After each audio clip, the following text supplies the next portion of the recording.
দর্শক, নতুন ক্রীড়া প্রতিমন্ত্রী এবং বিসিবির ভবিষ্যৎ এই বিষয় নিয়ে বিশদ আলোচনা করার জন্য আমাদের সাথে স্টুডিওতে উপস্থিত আছেন বিসিবির সাবেক পরিচালক সিরাজউদ্দিন মোহাম্মদ আলমগীর। আমরা চলে যেতে চাই তার কাছে, চলুন।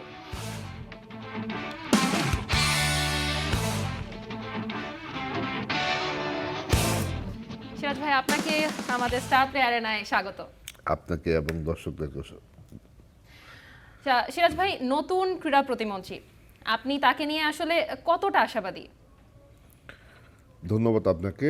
আসলে আমরা যারা ক্রীড়াঙ্গনের সাথে সম্পৃক্ত আছি, আমরা বাংলাদেশের স্বাধীনতার পর কিন্তু আজ অবধি কিন্তু বাংলাদেশের কোনো রাজনৈতিক দলের নির্বাচনী ম্যানিফেস্টোতে কিন্তু আমরা ক্রীড়াঙ্গনকে অন্তর্ভুক্ত করা বা ক্রীড়াঙ্গনের ভবিষ্যৎ নিয়ে পরিকল্পনা কিন্তু আমরা খুব একটা দেখতে পাইনি।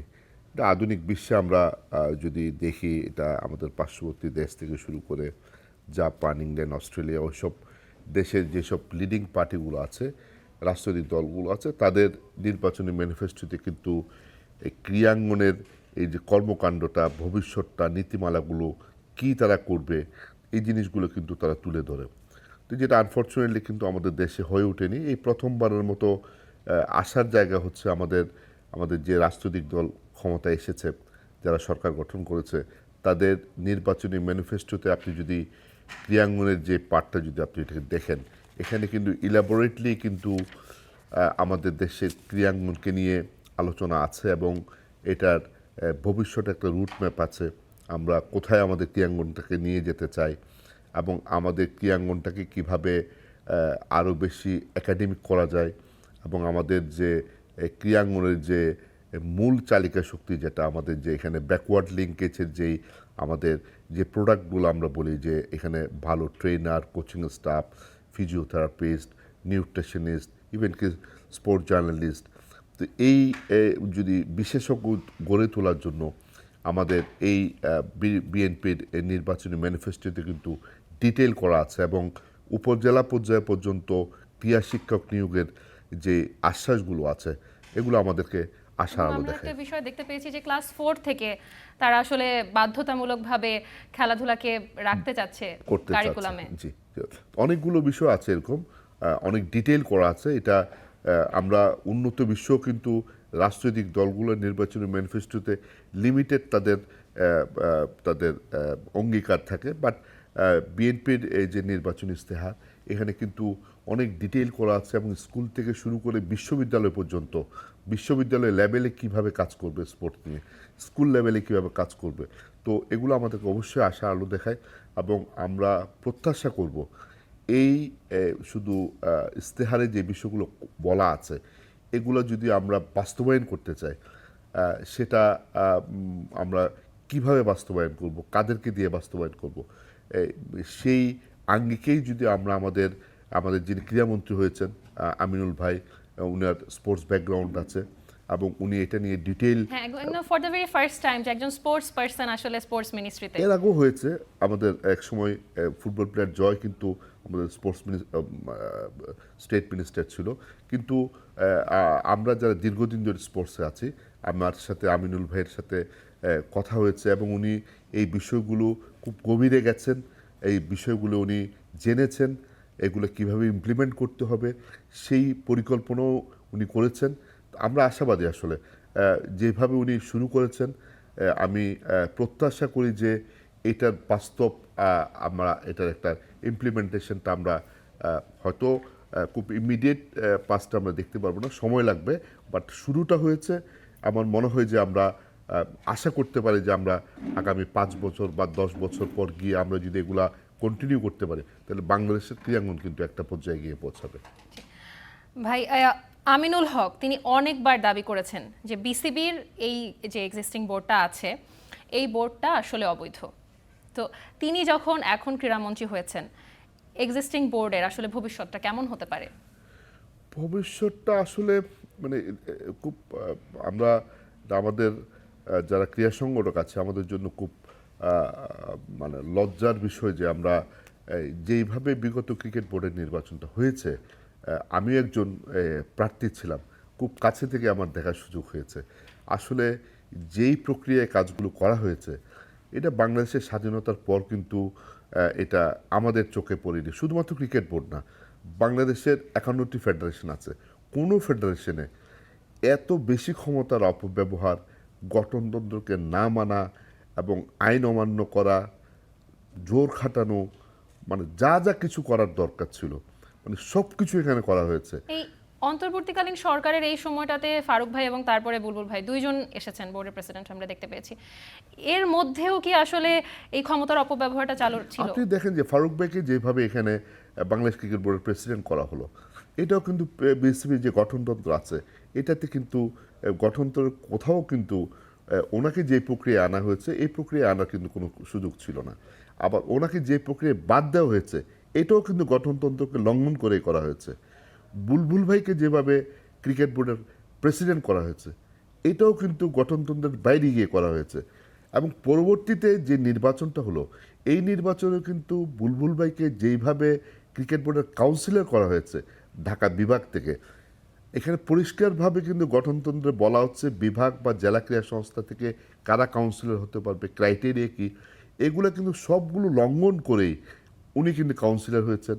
এবং শুধু উনি না, 64 জেলা 8 বিভাগ থেকে যারা কাউন্সিলর হয়েছেন তারা সবাই অবৈধভাবে হয়েছেন। এবং আমরা এটার বিরুদ্ধে আদালতে গেছি, হাইকোর্টে কিন্তু আমাদের পক্ষে রায় দিয়েছে। এটা আনফর্চুনেটলি এই রায়টাকে 15 মিনিটের মধ্যে কিন্তু সেশনজাট করে স্টে করা হয়েছে। ফারুক ভাই এবং বুলবুল ভাই, আপনি দাবি বলছেন যে তাদের দুইজনারই ইলেকশনটা যেভাবে হয়েছে সেটা আসলে প্রপার ওয়েতে হয়নি, এবং এরপরে এই প্রপার ওয়েতে ইলেকশন না হওয়ার পরে আবার নতুন সরকার শপথ নেওয়ার আগে কিন্তু আমিনুল ইসলাম বুলবুল তিনি অস্ট্রেলিয়াতে চলে গেছেন। তিনি কি আর ফিরবেন? আর তিনি যদি না ফিরেন তাহলে এই বোর্ডের আসলে এক্সিস্টিং বোর্ডের কি হবে? এটা তো আসলে আইনগত বিষয়, এটা তো আদালতে এই মামলাটা পূর্ণাঙ্গ হিয়ারিংয়ের জন্য অপেক্ষায় আছে। তো এটা আসলে আদালত যে রায় দিবে সেটাই কিন্তু চূড়ান্ত। এখানে ব্যক্তিগত কোনো বিষয় নেই, বা আমরা যে এই কথাগুলো বলছি আমরা কিন্তু কোনো প্রতিপক্ষ হিসেবে কিন্তু কথাগুলো বলছি না। যেটা বাস্তব, যেটা হয়েছে, এটা সারা এটা আইসিসির কাছেও কিন্তু এটা কমপ্লেন দেয়া আছে এবং এটা আদালতে রায়ের অপেক্ষায় আছে। এটা হিয়ারিং হবে, হিয়ারিংয়ের পর আদালত যে রায় দিবে। এবং আমাদের ক্রিকেট বোর্ডের কিন্তু চূড়ান্ত ক্ষমতার অধিকারী হচ্ছে সাধারণ পরিষদ। এখন সাধারণ পরিষদের সভাও ডাকা হতে পারে, এটা যদি বিসি প্রেসিডেন্ট চাই ডাকতে পারেন, বা কোনো কাউন্সিলের চাইলেও কিন্তু সাধারণ সভা না ডাকলেও কিন্তু তলবি সভা ডাকার সুযোগ আছে। তো আসলে এটা গঠনতান্ত্রিকভাবেই এই সমস্যার সমাধান করতে হবে, কারণ এই নির্বাচনটার যেই লিগ্যাল যে প্রসিডিউরটা, এটা কিন্তু এই সরকার ক্ষমতায় আসার পর করা হয়নি, এটা কিন্তু তার বেশ আগেই করা হয়েছে। সুতরাং এগুলো প্রক্রিয়াধীন আছে।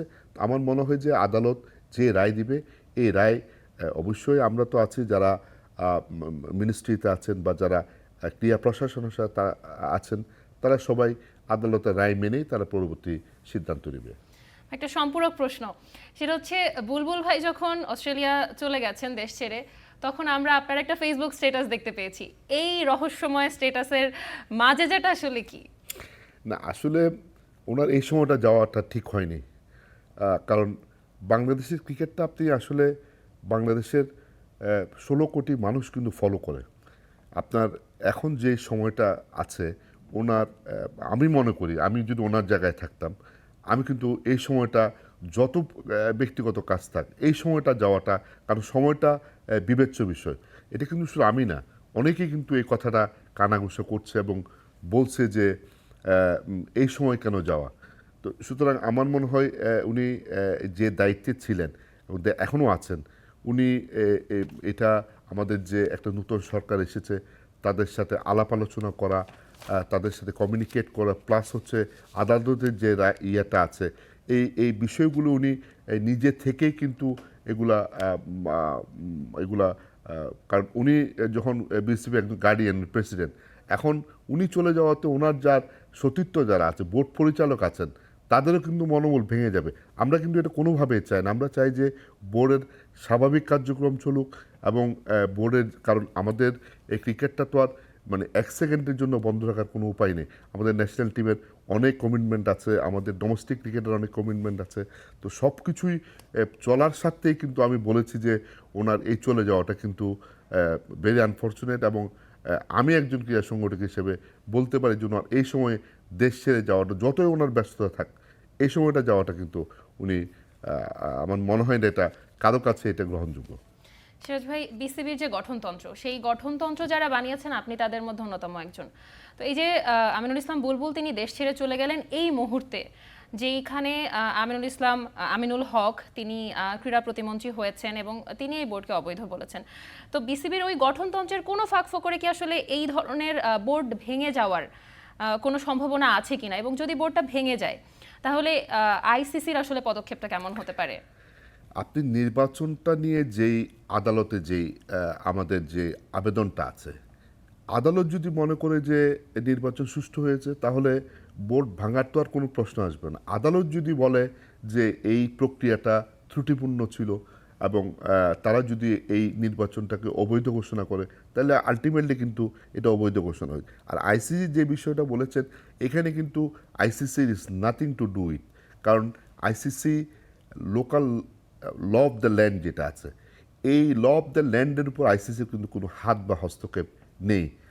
আপনি যেই প্রক্রিয়ায় বুলবুল প্রেসিডেন্ট হয়েছেন, ওই প্রক্রিয়াটা নিয়েও তো আইসিসিতে কনভিকশন দেওয়া আছে। তো সুতরাং আমার মনে হয় না আইসিসির সাথে এটা জোর করে ভেঙে দেওয়া আর আদালতের রায় বা আমাদের যে সাধারণ পরিষদ আছে, সাধারণ পরিষদকে গঠনতন্ত্রের যে ক্ষমতা দেয়া আছে, এই ক্ষমতার প্রয়োগটা যদি বৈধভাবে হয়ে থাকে, তাহলে এখানে কিন্তু আইসিসি বা অন্য কারো কোনো কিছু করার নেই। ধন্যবাদ ভাই।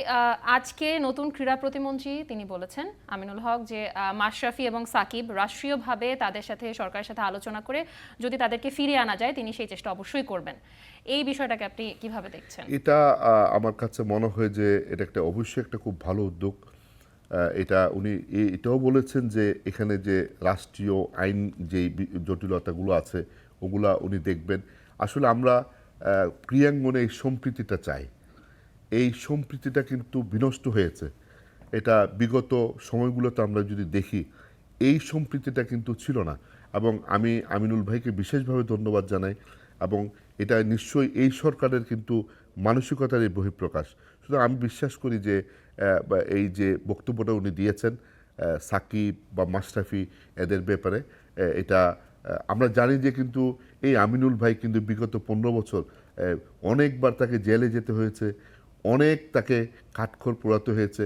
তো এগুলোর থেকে বেরিয়ে এসে এই যে উদার মানসিকতার উনি পরিচয় দিয়েছেন, এটা আমাদের ক্রীড়াঙ্গনের জন্য একটা ভালো দিক, ভালো লক্ষণ, এবং রাষ্ট্রের জন্য একটা ভালো দিক। তো আমরা প্রত্যাশা করব এই সহিষ্ণুতা আমরা সবাই প্রদর্শন করব। এখন শুধু এইটা না, এখন না, ভবিষ্যতেও সব রাষ্ট্রীয় দল এই সহিষ্ণুতা প্রদর্শন করবে, যাতে আমরা একটা সুন্দর এবং ভালো বাংলাদেশ আমরা গড়ে তুলতে পারি সবাই মিলে। জি ভাই, বিসিবির প্রধান নির্বাচক ইস্যুতে নতুন করে আবার একটা জটিলতায় কিন্তু তৈরি হয়েছে। তো এই প্রধান নির্বাচক ইস্যুতে যে জটিলতা তৈরি হয়েছে, অনেকে বলছে যে পাকিস্তান সিরিজের পরে যেন লিপু তিনি দায়িত্বটা ছাড়েন। এই এখন যদি তিনি চলে যান তাহলে কি হতে পারে আসলে? আমি তো বললাম, একটা বোর্ডের মধ্যে একটা অস্থিরতা, প্রেসিডেন্টের চলে যাওয়াটা এই সময় অনেক ধরনের অস্থিরতা কাজ করবে। লিপু ভাইয়ের সিদ্ধান্তটা তো আমার কাছে মনে হচ্ছে যে এটা বোর্ড প্রেসিডেন্টের চলে যাওয়া, বোর্ডের ভবিষ্যৎ কী হবে, মানে সব কিছু মিলাই কিন্তু যারা বোর্ডে এখন কাজ করছে তারা কিন্তু সবাই কিন্তু একটা অস্থির সময় পার করছে। তো এই জন্য আমি বলছি যে আসলে প্রেসিডেন্টের চলে যাওয়াটা এরকম অনেক সমস্যা কিন্তু সৃষ্টি করবে। তবে আমরা যারা ক্রীড়া সংগঠক আছি, আমি একজন ক্রিকেট বোর্ডের কাউন্সিলর, এখন আমরা বলতে চাই যে ক্রিকেট বোর্ড নিয়মতান্ত্রিকভাবেই চলবে, এবং যারা কাজ করছেন তারা ক্রিকেটের জন্যই কাজ করছেন। আমরা প্রত্যাশা করব কেউ যাতে অস্থির না হয় এবং তারা স্বাভাবিক নিয়মে কাজকর্ম করে। এবং এটা আমার মনে হয় যে এই সরকার অন্তত, আমি তাদের যে ক্রিয়া নীতি বা তাদের যে ম্যানিফেস্টো দেখেছে, এখানে জোর খাটানো বা ক্ষমতার অপব্যবহার করা, এগুলো আমি প্রত্যাশা করি যে এইবার মানে এই সরকার করবে না। সুতরাং যেভাবে বোর্ড চলছে, এবং আমি ব্যক্তিগতভাবে লিপু ভাইকে অনুরোধ করব এই সময়টাতে উনি যাতে এই দায়িত্বটা না ছাড়েন, কারণ এখন কিন্তু বোর্ড পরিচালনার জন্য খুব একটা পরিচালকদেরকেও কিন্তু পাওয়া যাবে না। এই সময় যদি উনি এই দায়িত্বটা ছাড়েন, নতুন করে আরেকজনকে দায়িত্ব দেওয়া, এমনিতে একটা নির্বাচনের পথ কিন্তু খালি আছে, যেটা রাজ রিজাইন করার পর কিন্তু নতুন নির্বাচন নেওয়া হয়নি। সুতরাং আমি প্রত্যাশা করব যে একটা স্বাভাবিক অবস্থা আসার আগ পর্যন্ত ক্রিকেট বোর্ডে যারা কাজ করছেন তারা যাতে স্বাভাবিকভাবে কাজকর্ম চালিয়ে যান। কিন্তু আমিনুল ইসলাম বুলবুল কিন্তু বলে গিয়েছেন তাদের হোয়াটসঅ্যাপ গ্রুপে, আসলে তিনি জানিয়েছেন সব পরিচালকদের অফিসিয়াল সব কাজের জন্য তাকে সবাই অনলাইনে পাবে বা হোয়াটসঅ্যাপের মাধ্যমে তাকে যোগাযোগ করতে পারবে। তো এটা আসলে কতটুকু প্রফেশনাল বা এটা আসলে কতটুকু যৌক্তিক? এটা আসলে এই মুহূর্তে বাস্তবতার সাথে কোনো মিল নেই। যদি এটাই যদি হতো তাহলে তো পৃথিবীর যে কোনো দেশেই বসে যে কোনো দেশের বোর্ড চালানো যায়। তো এটা বাস্তবের সাথে খুব একটা মিলে না, কারণ কনফিডেন্সের একটা বিষয় আছে। ক্রিকেট বোর্ড এখন যারা কাজ করছে বা বোর্ড পরিচালক আছে সবার মধ্যেই কিন্তু এটা স্বাভাবিক। কিন্তু আমরা বিগত সরকারগুলোর আমলও, আমরা যখন 2007 সালে 111 হলো, আমরা তখন ক্রিকেট বোর্ডের পরিচালক। স্বাভাবিকভাবে তখন কিন্তু আমরা দেখেছি যে একটা সরকার পরিবর্তনের পর একটা অস্থিরতা কাজ করে, এটা ভেরি ন্যাচারাল। কারণ আমাদের দেশে তো আসলে বিগত দিনগুলোতে স্পোর্টসটাকে এত বেশি পলিটিসাইজ করা হয়েছে, আপনি এখানে সবার মধ্যে অস্থিরতারা স্বাভাবিকভাবে কিন্তু এই মানে পলিটিক্যালাইজেশনের জন্যই কিন্তু সবার মধ্যে এই ভয় অস্থিরতা কাজ করে। তো এইটা এই সরকার, আমরা প্রত্যাশা করব, বারবার তারা বলেছেন যে এখানে ক্রীড়াঙ্গনকে রাজনীতিকরণ করা হবে না, এবং এটা আমরা বাস্তব রূপ দেখতে পাবো, যাতে কোনো সরকার বদলের পরে আমাদের ক্রীড়াঙ্গনগুলোতে কোনো অস্থিরতা তৈরি না হয়। কিন্তু ক্রীড়াঙ্গনকে কি আসলেই রাজনীতির বাইরে রাখা গেছে কখনো বা ভবিষ্যতে যাবে? আমার মনে হয় এটা সম্ভব, যেহেতু নির্বাচনের ম্যানিফেস্টোতে এই বিষয়গুলো এর আগে কিন্তু কোনো সরকার, কোনো রাজনৈতিক দল নির্বাচনী ম্যানিফেস্টোতে কিন্তু এই বিষয়গুলো তুলে আনেনি। এখন কিন্তু এগুলোর জন্য যদি এগুলো বাস্তবায়ন করতে না পারে বা না চায়, তখন কিন্তু প্রশ্নের মুখোমুখি হওয়ার সুযোগ আছে। এখন কিন্তু সোশ্যাল মিডিয়া, সাধারণ মানুষ, তরুণ সমাজ অনেক বেশি সক্রিয়। সুতরাং আমার মনে হয় যে এগুলাকে আর পাশ কাটানো, যে কমিটমেন্টগুলো করবে, এই কমিটমেন্টগুলোকে পাশ কাটিয়ে সামনের দিকে এগিয়ে যাওয়া, এটা সম্ভব হবে না। আর ক্রীড়াঙ্গনের উন্নয়নের জন্য, উন্নতির জন্য আমাদের ক্রীড়াঙ্গন কিন্তু আমরা কিন্তু এখনও ক্রিকেট বাদ দিলে আমাদের 51টি ফেডারেশন আছে, আমরা কিন্তু এখনও কিন্তু সাউথ এশিয়ান মান কিন্তু আমরা পার করতে পারিনি। সুতরাং আমাদের ক্রীড়াঙ্গনের যদি উন্নয়ন চাই, ডেভেলপমেন্ট চাই, আমরা যদি ভালো মানে পৌঁছাতে চাই, আমাদেরকে সবাইকে সাথে নিয়ে একসাথে কিন্তু কাজ করতে হবে। জি, অবশ্যই। ভাই, লাস্ট প্রশ্ন আপনার কাছে, যে আমাদের এই পাকিস্তান ইস্যুতে, তারপর হচ্ছে বিসিবি, সব কিছু মিলে আসলে অনেক বেশি কনফিউজ ছিল, বা সবাই আসলে আমরা একটা ধোঁয়াশার মধ্যে ছিলাম। আমিনুল হক এসে এই সব কিছুকে কিভাবে আসলে পজিটিভ একটা চেঞ্জ আনতে পারবে, আপনার কি মনে হয়? না, এটা সহজ। এটা আসলে ক্রিকেট বোর্ডের সিদ্ধান্তটা ক্রিকেট বোর্ডকেই নিতে হবে, এবং একটা ক্রিকেট বোর্ডের নির্বাচিত কমিটি থাকতে হবে, এবং ক্রিকেটের এই বোর্ডটাতে আপনি প্রথমবারের মতো আমি দেখেছি, আমার যে এক্সপিরিয়েন্স, এত নতুন মুখ কিন্তু এর আগে কখনো ক্রিকেট বোর্ডে দেখা যায়নি। তো সিদ্ধান্ত নেওয়ার ক্ষেত্রে কিন্তু এক্সপেরিয়েন্স ম্যাটার্স। সুতরাং এই সিদ্ধান্তগুলো যদি সবাই মিলেই যদি বাংলাদেশের ক্রিকেটের স্বার্থ, সর্বোপরি দেশের স্বার্থ বিবেচনা করে সব কিছু মিলে ব্যক্তির স্বার্থ, আর আমি ব্যক্তিগতভাবে পাকিস্তানকে পছন্দ করি না বলে আমি এক ধরনের সিদ্ধান্ত নিব, আমি ভারতকে পছন্দ করি না বলে আমি এক ধরনের সিদ্ধান্ত নিব, তো এটা কিন্তু রাষ্ট্রের ক্ষতি হয়।